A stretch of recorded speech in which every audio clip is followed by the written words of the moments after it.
many special events during the summertime. And today on Austin Faith Dialogue, I want to invite you to a very special one, Race Unity Day. Stay with us as we talk about the importance of working together for race unity. Austin Faith Dialogue, at the crossroads of religion and life. A series highlighting the cultural and social interactions between the worshiping and religious communities in and around the capital city. Austin Faith Dialogue is brought to you by the Austin Metropolitan Ministries in cooperation with KXAN. Join us now in Austin Faith Dialogue.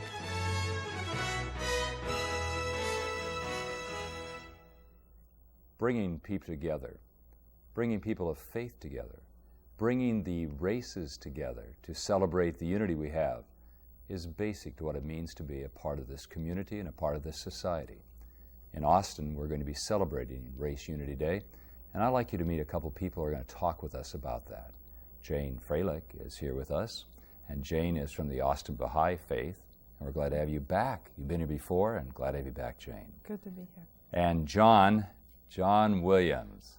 John, thanks. Austin Area Interreligious Ministries and Community Mentoring Network. That's right. And we're going to talk about that also with you. To both of you, John, thank you very much for being here. Jane, tell us a little bit about the Baha'i Faith. About the Baha'i Faith?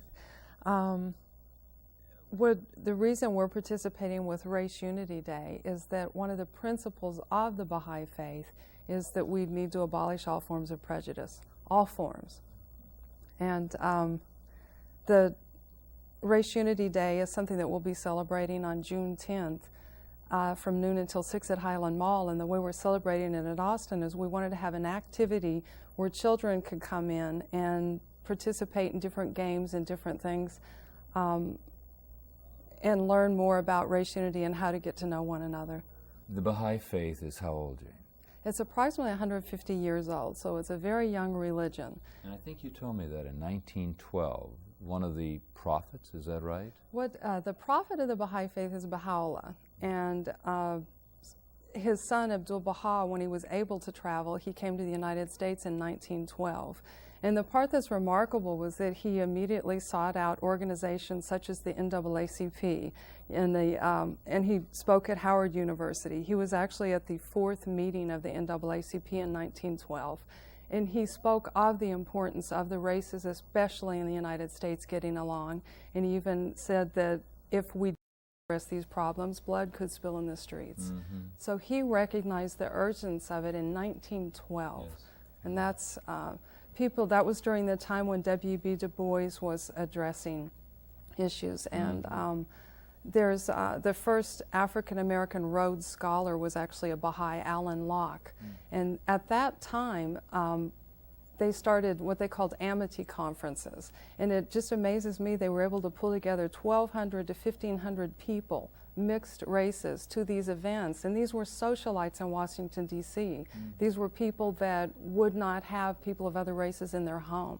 So this was huge that they were able to coordinate something like this and recognize the importance. You know what it gives to me, Jen? A great sense of hopefulness, because being the person I am with my background, I think of the civil rights movement, Dr. Martin Luther King and others, who talked to us about the importance of the people of this great nation coming together and celebrating our unity. But going way back into those days of 1912, and that kind of a challenge given to us to rid ourselves of prejudice. John Williams, what about Race Unity Day? What's your connection through Austin Mentoring Network and Austin Area Interreligious Ministries? Well, the ministries will be participating in the day. We, the Community Mentoring Network, will be represented. We'll have the Refugee Resettlement Program and also the Hands-on Housing Program there. And we will be there to let the community know that we are working for social and economic justice here in the Austin community. What does that mean when you talk about social and economic justice? Now, I think about hands-on housing, and we've talked about that on Austin Faith Dialogue. What do you, when you say economic justice, social justice, what are you talking about, John?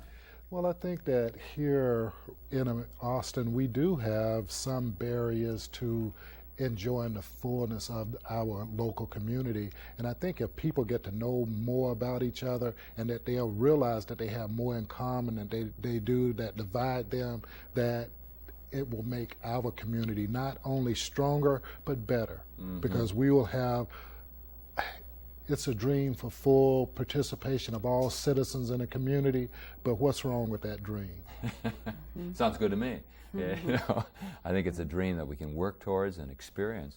Jane, when you talk about Race Unity Day, how long has it been going on in Austin? Has it been over 5, 6 In years? Austin, I believe we've celebrated it close to 10 years now, at least in a larger capacity. We've had activities, all-day events at Waterloo Park.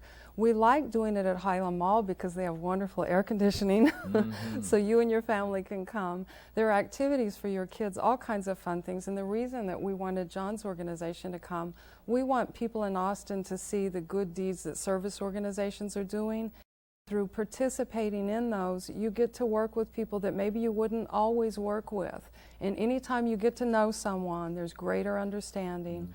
And that, so this way your kids can have fun playing and learning new crafts, and then you can get some education as to what else is going on in Austin and how else you could help. John, it sounds to me like the Baha'i people are wise. They move from Waterloo Park in the summertime inside the Highland Mall for some air conditioning. Congratulations, that makes sense. And children are certainly invited to be a part of this, is what I understand. There are a lot of things for them. There's a magician table, there are all kinds of activities. We'll teach you how to make flowers, and then what the kids learn. You're going to teach me to make flowers? We could do that, I'm sure. You are a person of We'll faith, do if you this. think you can teach me to do that. They have, we have a concept, Flowers of One Garden, and what we'll teach your kids, a rose garden filled with red roses would be beautiful, but it's really lush when you add all the different variations of flowers. Well, now, you know, our viewers can't see this, but this is what was given to me, Flowers of One Garden. That's your theme, right? And I understand it, that you're the artist. Yes. Yeah, it's beautiful. Race Unity Day, people of every race, culture, religion, and nationality are welcome to join in the celebration of the unity of people. Yeah, of mankind. That's really a Baha'i song. That's the strong point, the unity of mankind. It's all races, all religions, all economic levels. One of the things that strikes me, and John, maybe you can speak to this, in order to reach that somewhat elusive goal, maybe we have to affirm a couple things. That in one sense, we have unity now, maybe not in its fullness, but we have a sense of unity. When you drew this, Jane, you put all kinds of flowers. Now, the flowers are all unique and different, but they're all together in the garden. And we're all unique and different, but we're all together working in the community. But to do that, we have to do something about learning to appreciate one another. How do we go about learning to appreciate one another? Do you have any insight into that? I think the best way to learn about each other is to do things together. And this is a good opportunity for everybody to come out, get an opportunity to look at what's going on in the community. And I'm sure that Jane has all different types of organizations that will be participating. It doesn't only give people of race or color or economics or ethnics or whatever an opportunity to blend together, but it gives us, like she said, the service organizations an opportunity to see each other, talk about what they're doing, and maybe have an opportunity to talk about how can we work better together. And your service organization, what does it do for the community? The Community Mentoring Network? Yes, please. I think that out of the Austin Area Interreligious Ministries, a recognition came about back in the early, mid-90s. Youth of the community are a very valuable resource, okay? And we have some youth that are doing better, some that are not doing so well, some are involved in the juvenile justice system. So how do you help youth that are in the system where you don't look at just a deficit problem model, but look at a control-focused resiliency, and get youth to look at the fact that there are a lot of different options in life, and just because you are in one circumstance doesn't mean that that's the only circumstance that you might be able to enjoy. Yeah, John, you mentioned that option in life, that there are different options in life, but it seems to me that one of the options we have is indeed the option of choosing unity. And how do we go about choosing that unity? Well, it's the recognition, first of all, that we have some options. Now, Community Mentoring Network, are you dealing with kids who are in the system you mentioned? Right. Tell us about that. Well, we work a lot with the local systems like Garden of Vets, Juvenile Justice System. We're always reaching out to them and asking them to work with us, to work with youth that they're working with. We work with the Austin Area Urban League. They have a diversion program that they work with the city, you know, around, and we're always looking at other people that can make referrals to us, like the Neighborhood Conferencing Committee. We're talking with them about how can we work with their youth. In order for us to do a great job, we always need to recruit mentors. And I think that the community has a lot of great people out there that we should be able to tap into and say, why don't you give us a hand and help some of the youth out there that have a lot of potential, but they might not be on the right track right now. Okay? Yeah, and I want to pursue that in the second half of the program, but I want to talk to Jane a little bit then about what you've said, John. So when John's group comes to the Race Unity Day on June 10th, they are going to be there. They'll have a display, a table. How do you envision that? What's going to happen? For those great viewers of Austin Faith Dialogue who are saying we want to go to this event, what are they going to find? They come to Highland Mall. There are tables. I believe we have 20 long tables set up, and there will be different service organizations. I think at the base of the stairs, we usually have the performances. There will be different types of dance. And the stairs lead up to where? The food court. So you'll smell the food, and the food is international, isn't it? Yeah, well, is it? I guess so. Oh, they have diverse food up there. So we have unity and so you have diversity. the aroma of the food, and then down below the steps, you have all of these displays. Well, you'll have, there are different dance groups that will be performing, so you have that kind of entertainment, and then the various tables have activities. And interspersed with the kids' activities will be the community service projects. So you can browse, you can pick up information, you can talk to good people like John and find out what they do. And I feel like working with mentoring, I know I've done Big Sister. I'm able to go to parts of town that I don't normally go to. I get to know something about the way someone else lives, and I think through mentoring you get that greater understanding. So You're giving of yourself, and you're making yourself also a little vulnerable. It's a little bit of a risk, but you're opening up and saying, I think I can make a difference in the life of this kid. I think you gain much more than you give, personally. My eyes have been opened so much. And in order to have unity, isn't that part of the process? It has to start with each one of us believing we have something we can give. And we're grateful that Baha'i is giving us Race Unity Day, and we're hoping that we can get a lot of people to come out and see what happens.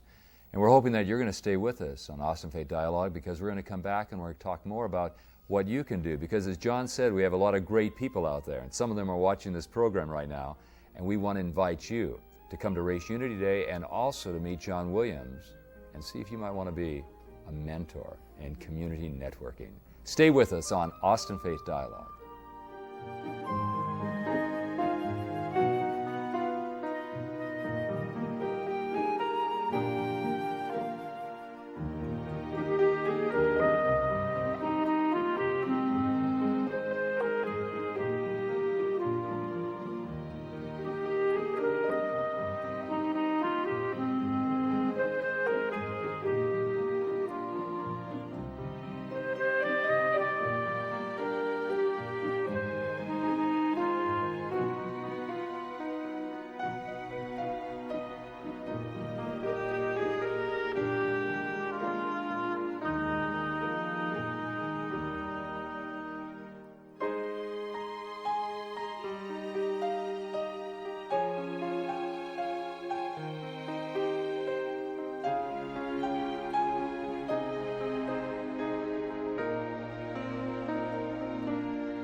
Welcome back to Austin Faith Dialogue. I've been talking to the two guests we have with us on the program, Jane and John, and they're talking a little bit about Race Unity Day, but also about the Baha'i faith. And for many of us, we don't know a lot about the Baha'i faith. I hate to admit that, but you're one who's going to tell me about it, all right? Jane, you were not raised in the Baha'i faith, so why did you become, or what attracted you to the Baha'i faith? I always felt a spiritual quality within myself, but I could never align with a religion. It disturbed me that so many were divided.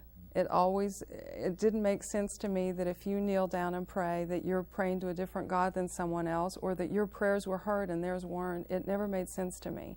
In the Baha'i faith, The prophet of the Baha'i faith is Baha'u'llah, and he said that all of the prophets came from one God. So you pray to the same God that I pray to. I liked that. And these prophets came throughout the history of mankind to help us. Their message became more firm, perhaps. For example, you have a kindergarten teacher, then you have a first grade teacher. And the message continues throughout it, but it becomes a little bit more strict or more, as mankind matures, the message and the requirements of mankind mature. So the golden rule exists in all religions, but by the time you get to the Baha'is, it's harder. It says, I have to prefer you. What does that mean? I have to prefer? The golden rule you have do unto others as you would have others do unto you. I have to prefer you. That's harder. So see, maybe you shouldn't be a Baha'i. I have to love you more. I have to care about you more. That sounds good to me. Yeah, I like that idea. I think that has a lot. No, I think I'll take all the love that I can get. That sounds very positive. Don't you think that's true, John? That if we're going to be able to make a difference and bring unity about, for instance, it seems to me that all the major religions emphasize this whole idea of mercy, grace, and love. For instance, in the liturgy recently, in my tradition, that we heard these words from Jesus. I pray that they might be one, even as we are one. That whole sense of oneness and unity. And I think you said before the program to me that what really appealed to you about the Baha'i was that message of the oneness of all people. The other element I wanted to share is that it's not saying that we're diluted. Some people use the example of a salad where you taste the crisp tomato as opposed to a soup where everyone's diluted. We're not saying to blend mankind. And one of the best examples I've seen of the Baha'i faith in action is, do you know the musician Dizzy Gillespie? A famous jazz trumpeter. He was a Baha'i. And the way that he served the Baha'i faith, he started the United Nations Orchestra. It was a jazz orchestra. All the members of the band were from different backgrounds. There were Cuban, there were Puerto Rican, there were Kenyan, there were South African. When you listened to it, it was definitely jazz. That was the voice. But you could distinctively hear that that bass player was Cuban, without a doubt. So their cultures came through, their identities came through. They weren't diluted, but they were united. So Race Unity Day does not mean that I have to give up my heritage, my background, but rather that I can bring that forward and put it into the garden, if you will. The best of what you have, the best of what I have, the best of John's, put it together. Yeah, that's the key, the best. And you see, John, I wonder if that's maybe not one of the issues that the kids you're dealing with in Community Mentoring Network are struggling with. Do they know that they have some of the best within themselves? I think and that a lot of the times youth have the right to experiment with different identities. That's the time when it is a good time to make some mistakes, see who you are, and have some support in the community that can say, okay, you're a little bit off base, okay, why don't you consider this? Okay, and help them make better decisions, because if we go through life and not make any mistakes, I don't think that we will enjoy life as much. Hey, John, look at me now. You're on television. Has there been anybody in your experience that hasn't made a mistake or two in his or her life? Well, I think that we can go Other back than yourself, John. You know. Well, I always think perfection is a mere teasing, illusion. Yeah, I know. And so I think that we sometimes react to labels, okay? And youth in this country carry a heavy label anyway of young person. Okay, and then you add another label, criminal justice system, and then you start thinking delinquent, and then a lot of people start associating other things, that unsavory things about what youth do. And I don't think that youth are that in a problem, a tight spot, as sometimes we think. What they need is that love. They need that hope. They need to see that the future can be different. I think what Jane said to us, I prefer you. Maybe if we can get that kind of message across from a theological point of view of the deity, of the one God, so to speak, as we're talking, or also the community, that we prefer that person, so that person might really begin to kind of believe in his or her uniqueness and that they have some gifts. I think youth are asking and even demanding, and I think it's good, that we listen to them. What do you think of that, John? Well, I think that people like to be acknowledged and they like to seem like they're significant. Some people don't think that. And they need to be validated. They need to try to believe that they do something well. And sometimes you can sit over and see somebody that is doing something really well, but nobody says anything and they just take it for granted. Okay, if somebody just goes over and say, hey, you know, you did a really good job at whatever they were doing, that makes them feel good, and then you have some success that they believe in that you can build on with them. Call that affirmation, right? Give them a little word of positive affirmation. And if there's going to be unity, race unity, then the Baha'is would say that's kind of important, Jane. Is that right? Oh, extremely important. And it's abolishing all forms of prejudice. And in the United States, this is a prejudice that is most prevalent. I think the Baha'is officially proclaimed it Race Unity Day in 1957. And I know that they were the first non-governmental organization to hold a seat at the United Nations, and I believe that was in the early 50s or late 40s. I don't have that date. And this whole concept that we're part of the whole world and embrace one another in that instead of looking for all these different divisions. It's very easy to find the divisions. So it should be equally... Well, let me ask you, as a positive person who's of the Baha'i faith, why do you think it is that we want to see that which is, and John, jump in, you may have some ideas on this too, working with young people, but why is it that we want to find our divisions or see the things that separate us? My guess is it's out of fear or insecurity, that if I can find fault in you, then maybe I'll feel better about myself. But if we realize, there's a Baha'i quote, know ye not why we created you all from the same dust. We're all from the same dust, we're all equal. And if I recognize that, then the next line is that no one should exalt himself over the other. That's why we were all created from the same dust. That if you look into that concept more, then you can save a lot of time trying to find fault with one another. But Jane, I hear John saying that that's one of the dilemmas we have, not only in our society, but let's bring it down to Austin, Texas, and even to our families. This whole idea of youth feeling that someone is lording it over them all the time. Well, I agree with Jane about fear. A lot of the times we are fearful of getting outside of our comfort zone.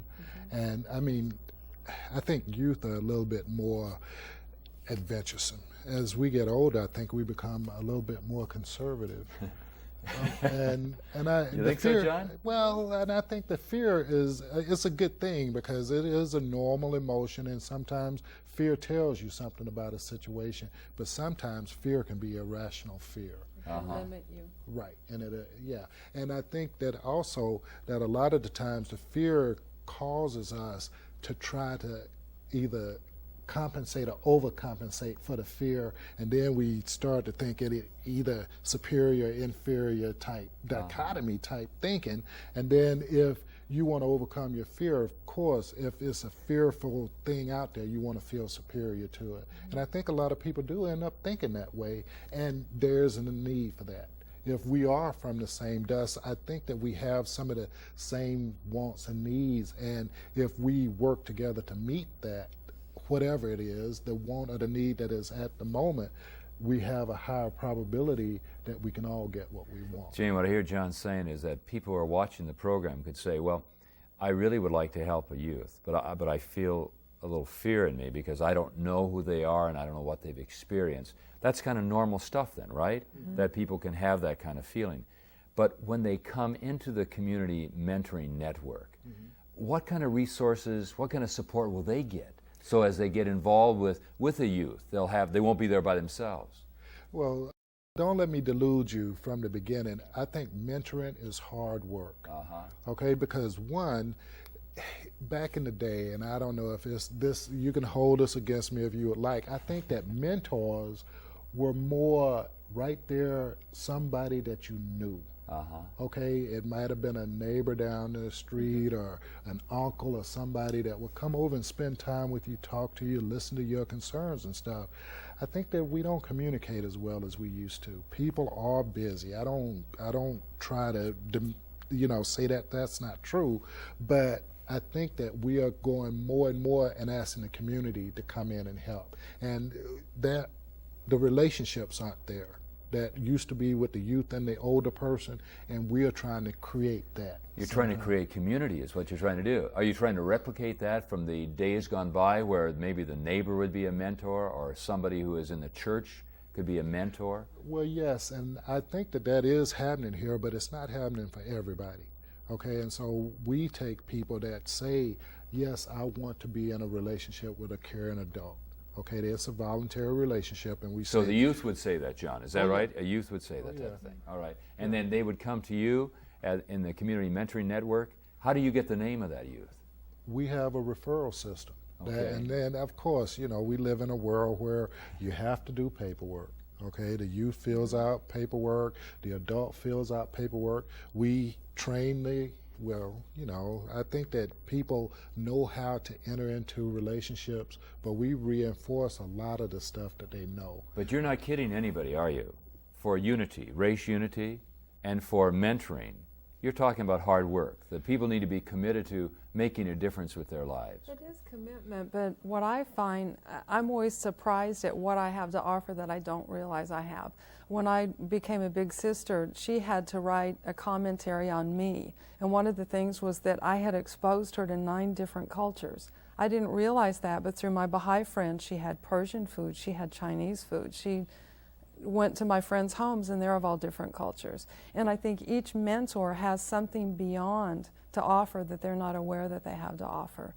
But I think what you're saying there is that if we can get people to recognize that in the Austin community, for instance, there are all kinds of cultures here. Absolutely. And that as they kind of get to know those different cultures, hey, that's what Austin Faith Dialogue tries to do. We try to bring those kind of people together so we can see the broader implications of what it means to be a people of unity.